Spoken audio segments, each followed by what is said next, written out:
መድኃኔዓለም አዳነን በማይሻር ቃሉ መድኃኔዓለም አዳነን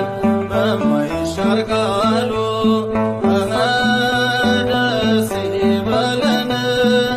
ደስ ይበለን እልል በሉ አዳነን በማይሻር ቃሉ። ሰላም ክቡራት ተኸታተልቲ ብዘለኹምዎ ኮይንኩም ነዛ ቪድዮ ትሪኡ ብምልኹም ሰላምኩም ብዝሕ ተረፍ ይበለለይ። ሎማዓንቲ ወርሓዊ በዓል መድኃኔዓለም እዩ። እንኳዕ ኣብፅሐኩም ርሑስ በዓል ይኹነልኩም እናበልኹ ኣብ ቡና መፅኻ ዘይፈልጥ ነዊሕ ገይረ ኣለኹ። ውዕሎ ቡና እናሰተኹም ብፍላይ በዓል ተኾይኑ ውዕሎይ ገለ ሸር ይገብረኩም ነይረ። ሎሚ ግን ያው ከም ትፈልጥዎ ግዜ መርዓታትም ስለ ዝኾነ ሓደ ዋጋ ናይ ዕዳጋታት ዘሎ ኩነታትም የሸር ዝገብር ኣለኹ። ሎማዓንቲ ግን ኣብዛ ዝፈትዋ ገዛ ኮይነ መድኃኔዓለም ምክንያት ብምግባር ቡና እናፍላሕኩ ምሳኻትኩም ክውዕል መፅአ ይብለኩም እና እስኪ ሓቢርኩም ንክሳዕ መወዳእታ ምሳይ ፅንሑ። ነዛ ቪድዮ ላይክ ብምግባር ጀመርዋ ኢኹም። ሰብስክራይብ ዘይገበርኩም ከዓ ሰብስክራይብ እናገበርኩም ቤተሰብ ይኩኑ። ካብኡ ሓደ ኣሕዋተይ ናይ ኣቑሑ ዋጋ ኣምፅልና ናይ ሓደ ነገራት ዋጋ ኣምፅልና ትብሉ ኣለኹምና ብተደጋጋሚ ግዜ በተለይ ናይ ኣቑሑ ዋጋ ዝብል እዩ። ኩነታት ስለ ዘይጠዓመይ እምበይ ንባዕለይ እውን ስራሕ ስለ ዝኾነ ከምፅእ እየ ዝሓስብ ማለት እዩ። ከምፅአልኩም እየ ብሰዓቱ ተረኺበ ከምፅአልኩም እየ። ኣብዚ ናይ ኣቑሑት ዋጋ ክጥይቕ እንሃለኹ ግን ማለት እዩ ብዙሕ ፈተናታት ከም ዘለዎ ክትርድእዎ ኣለኩም። ሓደ ግዜ ዝኾነ ነገር ዝጥይቕ ኣቢልኩም ሲ ንምንታይ ዘይተምፀልና ኢልኩምስ ብዙሕ ኣይትብሉ ማለት እዩ። ማለት ሲ ብዙሕ ፈተናታት እዩ ዘሎ። ሓደ ሰብ ኣሎ ዝርድአካ እምበይ ዋጋ ዕዳጋ ክናገሩኻ ፈቃደኛታት ኣይኾኑ መብዛሕትኦም። ክንደይ እናቃጠርካ ክንደይ እናበልካ ክንደይ እናእመንካዩ ብዙሕ ትርጉሙ ዝርድኦ ሰብ የለን ማለት እዩና ብዝተኻለኒ መጠን ግን ያው ንከምፀልኩም ይፅዕር እየ ከምቲ ኩሉ ግዜ ትርእዩኒ። ነገር ግን ከምዚ ቀሊል ንኸይመስለኩም ኢለ እየ ንክትርድኡኒ እናሕተታትኩም ኩሉ ከምልሰልኩም እየ ማለት እዩ። ዞም ሓተይ መሳርያ በተለይ ሖፃ ምናምን ጠይቕና ትብሉኒ ኣለኹም። ሖፃ ዝሮ ርግጠኛ ክሳዕ ዝኾን ከም ኣይምፃኽልኩም እምበይ ብጣዕሚ ይኸቢሩ እዩ ዝበሃል ኣሎ። ሖፃ ብጣዕሚ ክባር ኮይኑ ይበሃል ኣሎ። ግን እስኪ ርግጠኛ ኮይነ ከምፅአልኩም እየ ዞም ኣሕዋተይ። ኣብዚ ቡናና ከሽከሽ ናበልናና ያው ብድምፂ እየ ክመፀኩም ሓሲበ ነይረ ብላዕሊ ከይእተኹ ግን ካብዚ ናተይ ድምፅማ ናይዚ ቡና ድምፂ ተሰሚዑና ብከምኡ እየ ብላዕሊ ቮይስ ዝገብረልኩም ኣለኹ። በዓል ተኾይኑ ሳዕሪ ከም ዝፈቱ ይናገረኩም እየ። ኣብዚ ሳዕሪ የለን። መቐለ ደስ ዝብለካ ነገር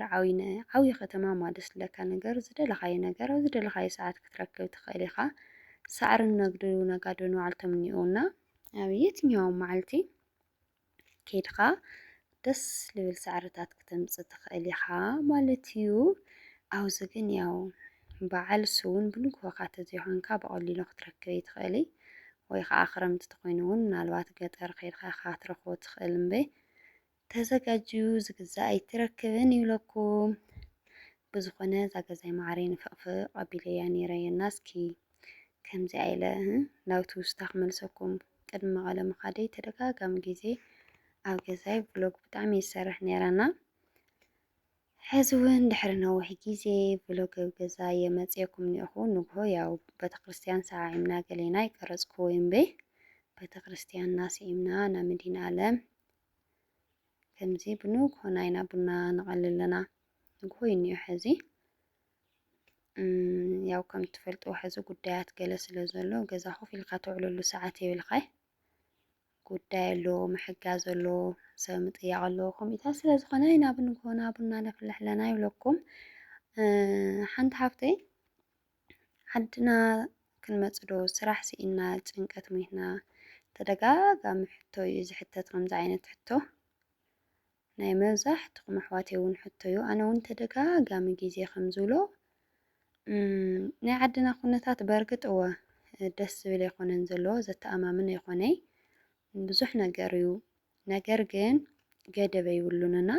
ገደብ ክሳዕ ዘይብሉ ግዜ ከዓ ምንም ክትገብር ኣይትኽእልን። ዘለካ ኣማራፅ ዓድኻ ኣቲኻ ከም ሃገርካ ምዃን እዩ ገደብ ንዘይብሉ ነገርስ ዕድመኻ መወደኢ እዩ ዘይነበረ ጭንቀት መምፅእ እምበይ ምንም መፍትሒ የብሉን ማለት ኩሉ ግዜ ከምኡ እዩ ዝበሃልና ብሎሙዶ ፅባሕ ክመሓየሽ ይኹን ኢኻ ትብል ግን ከምቲ ትሰምዕዎ ነዊሕ ገይሩ ኩነታት ዓድና በቃ ብሎሙ ፅባሕ ክጅመር እዩ ከም ዝኾን እዩ ገለ እናተባህለ ክሳዕ ሕዚ እቲ ሰብ ዓድና ኣይ ብምሉእ ልቡ ስራሕ ክጅምር ኣይ በቃ ገዲፍዎ ዝመሰሎ ክገብር በቃ ኣጓጉል እዩ እኒኦ እቲ ሰብ ማለት እዩ እና ዝኾነ ይኹን ሕዚ ዓድኻ ምእታው ዝመስልዎ ነገር የለን በቃ ገደብ ክሳዕ ዘይብሉ ማለት እዩ ዞባ ማሓተይ ካብኡ ግን ብዝበለፀ እግዚኣብሔር ኣምላኽ ንዓኻትኩም ዝሐሽ የመኸርኩም ዓድና እውን ሰላም ይግበረልና ሓደ ሓደ ግዜ እንታይ ኢኻ ትብልሲ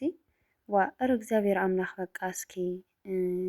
ዝጦርነት እማ ንኽጅመረስ ዝኾነ ትጓጉየሉ ግዜ ኣሎ ማለት እዩና እንታይ ድዩ ጅምር የብል ሞ ካብኡ ከቋርፀልና በቃ መኣዝ እዮም ዝጅምርዎ ገለገለ እዩ ዝብል መብዛሕትኡ ሰብና ንምንታይ እዩ ተጀሚሩስ ዝኾነ መጨረሻና ንኽንፈልጥ እዩዋ ብዝኾነ ግን እስቲ እግዚኣብሔር ኣምላኽ ዓድና ሰላም ይግበረልናና ወልኹም ኣብ ዝተረፈ ውዕለና ከብለኩም እየ ኣብዚ ቡናና ፈሊሑ ወሪዱ እዩ ያው ደቂቓ ከይነውሐኩም ኢለና ፈለሐ ገለ ኣየርአኹምን እዛ ተሪእዋ ኣለኹም ከዓ ሓፍተያ ማለት እዩ ንመሳሰሎ ምስሊ እኒአና ዶ ብዝኾነ ናይ መድህን ዓለም ውዕለና ከምዚ ናበለ እንዲሁ ኢሉ ከመይ እኒአኹም ንስኻትኩም ኸ ዳሕና ዲኹም ሂወት ከመይ ገብረኩምሎ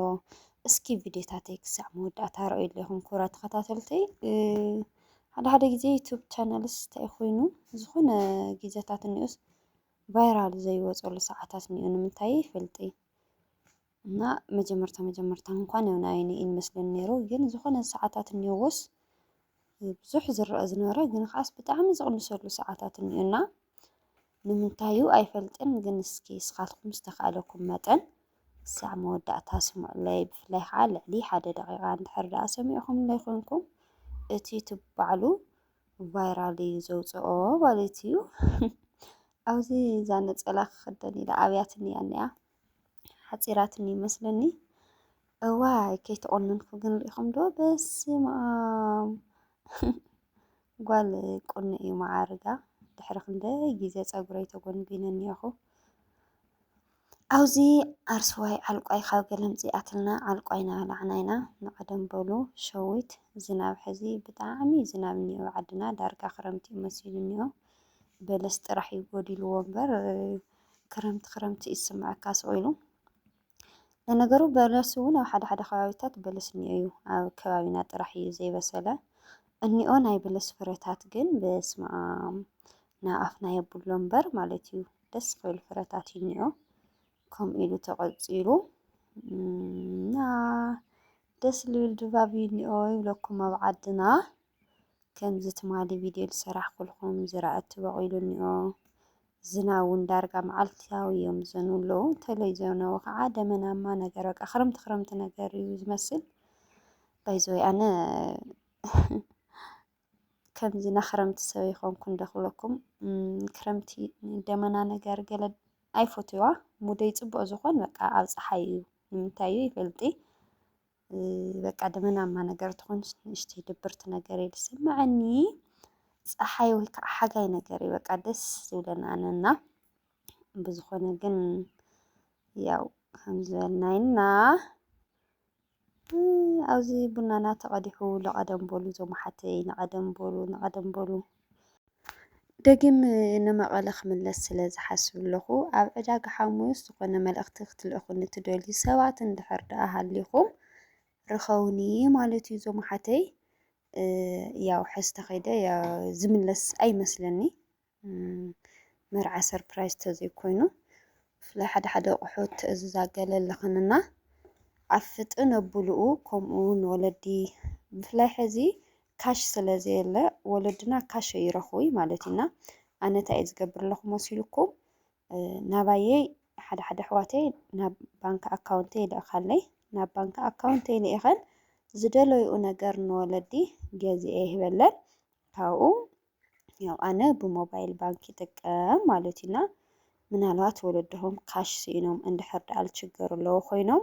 ከምኡ ጌርኩም ኣነ ከብፅሐልኩም ይኽእል እየ ገዛ እዚኣ ኩሉ ንወለድኹም ክህበልኩም ይኽእል እየ ማለት እዩ ክቡራት ተኸታተልተይ እዚ ማለት ግን ናይ ድኻመይ ከም ዘሎ ኮይኑ ያው ክትሓረኩም ይኽእል እየ ሕዚ ካሽ ኣብ ዓድና እንታይ እዮም ዝገብሩ መሲልኩም ዝኾነ ኣቕሓ ዋላ ክገዝኣ ተኢለን ወለድና ናብ ዝኾነ ቦታ ተኣትየን ኣካውንት ሒዘን ይኸዳ ናይዚ ሰብና ካሽ ላብ ኢደ ይውኻን ግን ካብ ባንኪ ናብ ባንኪ ከሕልፉ እኳስ ብዙሕ ወረፋ ተፀቢኻ ብዙሕ ታራ ተፀቢኻ ይኒኦ ማለት እዩ ኣነ ከዓ ትሽግር እሱ ስለ ዘሎ በርግጥ ሓሲበ ይነበርኩ መጀመርታ ያው ከምዚ ግበር ምስ በላንስ ለካ ከምዚ ምስራሕ ይከኣል እዩ ኢለ እየ ዝተሓባበር ኣለኹ እና ሕዚ እውን ካብ ዕዳጋ ሓሙስ ከይወፃኹ ደቂ ዕዳጋ ሓሙስን ከባቢኣን ዝኾንኩም ሰባት ክለኣኸኩም ይኽእል እየ ደውሉ ኢኹም ክሳዕ ዘለኹ ዝሕዚ ትርእይዎ ኣለኹም ቪድዮ ከይትደናገሩ ናብ ገብርኤል ዝነበረ ኣእትየሉ እኒአኹ ብገብርኤል እውን ኣብ ገዛና ደስ ዝብል ጊዜ ሕሊፍና ነርና ኢና ሸረይ ገበርኩኹም ነይረ ያው ኣብ ጥቓ ገብርኤልና ኔና ኣብዚ ሰፈርና ገብርኤል እዩ ዝድገስ ዝሮ ኣብዚ መንደርና ንገብርኤል ልዑል ክብሪ እዩ ዘለዋ ማለት ሲ እንታይ ይበሃል ኮስምና ድል በሃል እንከው እዩ ዝኸደ ሸርኸ ገበርኩምልኩም እንዲ ሓሊፈ ሕዚ ያው ስቕ ኢለ ሸር ንምግባር ዝኣክል እዩ ብዝኾነ ብካሊእ ቪድዮ ክሳዕ ንራኸብ ብጣዕሚ እየ ዝፈትወኩም ሕዚ እውን ከምቲ ልሙድ ምብርታዕኹም ኣይፈለየኒ ሸር ላይክ ሰብስክራይብ እናገበርኩም ኣዕዊኒ ማለት እዩ ክቡራት ተኸታተልተይ ግን በቃ እንታይ ሰብ ግን ዝኾነ ፌክ ነገር ዝኾነ ድራማ ነገር ዝኾነ ደስ ለይብል ነገር ተተሰሪሑ እዩ ሰብስክራይቡ ዝዓቢ ክጅምር ዶ ይመስለኩም ከምኡ ግደፉ በቃ በዛ ዘለኽዋ ኣዕዊኒ በርግጥ ዘለኹም ተኸታተልተይ እንኳን ብጣዕሚ ኢኹም ተተባብዑኒ እዞም ምሳይ ዘለኹም ነገር ግን በቃ ካብ ጊዜ ናብ ጊዜ ሰብስክራይቡ ዝውስኽ ሰብስ ክትሪኦ ንሃለኻስ የሌለ ነገር ውፅእ ዝበለ ነገር ዝሰርሐ ሰብ ክትሪኦ ንሃለኻ ብኡ ልክዕ ይዓቢ ማለት እዩና ቅንዕናና ስራሕና ኖርማል ሂወትና ሸር እናገበርናኩም ግን ብዙሕ ኣይንዓብለናንና ኣበረታትዑና ኣዕዊና ማለት እዩ ያው ኣብ ቀፃሊ እውን ቆንጆ ቆንጆ ንዓኻትኩም ዝጠቅም ነገራት ኩሉ ሓደ ሓደ ነገራት እውን ሒዝና ንመፂናና ክሳዕ ሽዑ ግን ምብርታዕኹም ኣይፈለየኒ ሕዚ እውን ብጣዕሚ ዝፈትወኩም ዘሙሓተይ ቻው ሰሰናይ ንዓኹም መድኃኒዓለም አዳነን በማይሻር ቃሉ መድኃኒዓለም አዳነን በማይሻር ቃሉ ደስ ይበለን ደስ